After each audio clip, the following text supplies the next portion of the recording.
بچوں، کیا آپ یقین کریں گے کہ ایک معصوم بچہ جسے اس کے اپنے ہی بھائیوں نے مرنے کے لیے کنویں میں پھینک دیا ہو، وہی بچہ ایک دن دنیا کا سب سے طاقتور بادشاہ بن جائے گا؟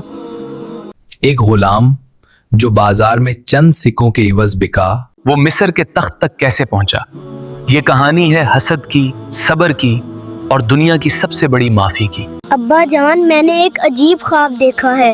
میں نے دیکھا کہ 11 ستارے، سورج اور چاند مجھے سجدہ کر رہے ہیں۔ میرے پیارے بیٹے، یہ خواب اپنے بھائیوں کو ہرگز مت بتانا۔ شیطان انسان کا کھلا دشمن ہے، کہیں وہ تمہارے بھائیوں کے دل میں تمہارے لیے حسد نہ ڈال دے۔ دیکھو ابا جان یوسف سے کتنا پیار کرتے ہیں، جبکہ ابا کو ہم سے پیار کرنا چاہیے۔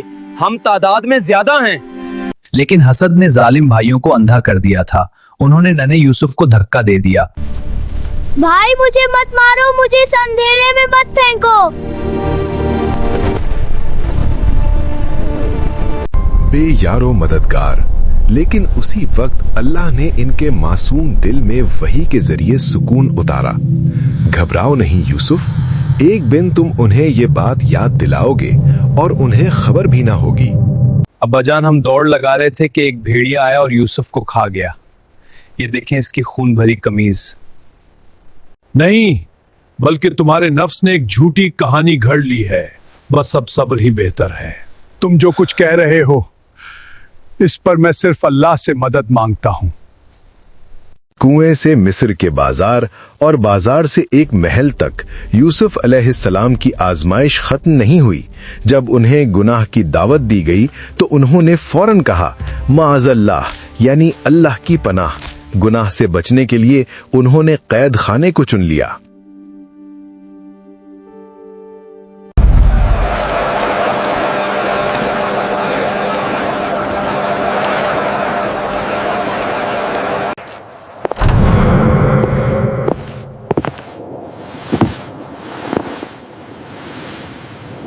میں نے ایک عجیب خواب دیکھا ہے۔ 7 موٹی تازی گائیں ہیں جنہیں 7 دوبلی پتلی گائیں کھا رہی ہیں۔ کوئی ہے جو اس کی تعبیر بتائے؟ 7 سال خوب بارش اور اناج ہوگا، پھر 7 سال شدید قحط پڑے گا جو سب کچھ کھا جائے گا۔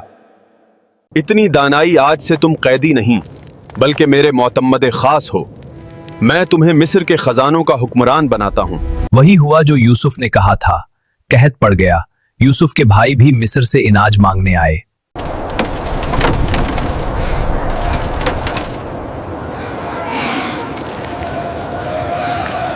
یوسف نے تو انہیں فوراً پہچان لیا، لیکن وہ نہ پہچان سکے۔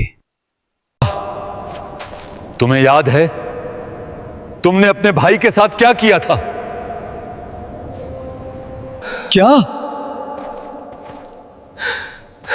کیا تم واقعی یوسف ہو؟ جاؤ، اللہ تمہیں معاف کرے۔ یہ میری قمیض لے جاؤ اور میرے والد کے چہرے پر ڈالنا، ان کی بینائی واپس آ جائے گی۔ لا تثریب علیکم اليوم، آج تم پر کوئی ملامت نہیں۔ کیا میں نے تم سے نہیں کہا تھا کہ میں اللہ کی طرف سے وہ جانتا ہوں جو تم نہیں جانتے؟ اے میرے رب، یہ میرے اسی بچپن کے خواب کی تعبیر ہے، تو نے اسے سچ کر دکھایا۔ سالوں گزر گئے لیکن ان کا ایمان رتی برابر بھی کمزور نہیں ہوا، کیونکہ سچا صبر ہمیشہ بادشاہی لے کر آتا ہے۔ بچوں، یہ کہانی ہمیں سکھاتی ہے کہ ساری طاقت صرف اللہ کے ہاتھ میں ہے۔ جو اللہ ایک معصوم بچے کو اندھے کنویں سے نکال کر مصر کے تخت پر بٹھا سکتا ہے، وہ ہماری ہر مشکل آسان کر سکتا ہے۔ بس ہمیشہ اللہ پر بھروسہ رکھیں، خوب صبر کریں اور زیادتی کرنے والوں کو معاف کر دیں۔ بے شک اللہ صبر کرنے والوں کے ساتھ ہے۔ اگر آپ کو مزید پیاری اور سبق آموز کہانیاں سننا پسند ہیں تو ہمارے چینل کو سبسکرائب کرنا نہ بھولیے گا۔